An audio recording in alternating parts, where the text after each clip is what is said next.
Lucky captain Liton Kumar Das আবারও কি খেলা দেখাইলো বাংলাদেশ।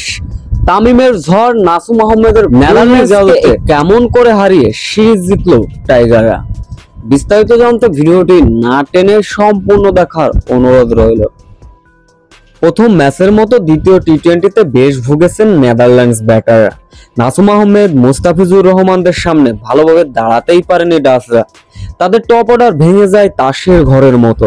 শেষের দিকে আরিয়ান দত্ত কিছুটা লড়াই করলেও কোন রকম টেনে টুনে 100 রান পার করেছিল সফরকারীরা। ছোট লক্ষ্য অবশ্য এই লক্ষ্য তাড়া করতে নেমে শুরুতে পারভেজ ইমন অ্যাগ্রেসিভ অ্যাটাকিং ক্রিকেট খেলতে চেয়েছিলেন, কিন্তু বারবার পরাস্ত হয়েছিলেন। তবে শেষ পর্যন্ত পারভেজ ইমন 21 বলে 23 রানের একটা ইনিংস খেলে আউট হয়ে গেলেন। এরপর তানজিম তামিম এবং লিটন কুমার দাস প্রতিরোধ গড়ার চেষ্টা করেন। 104 রানের মাত্র লক্ষ্য, এটা কি আর বাংলাদেশকে কেউ আটকাতে পারে? তানজিম তামিম, লিটন কুমার দাস অনবদ্য এক পার্টনারশিপ গড়লেন। রীতিমতো ব্যাটিং এ ঝড় তুললেন তামিম।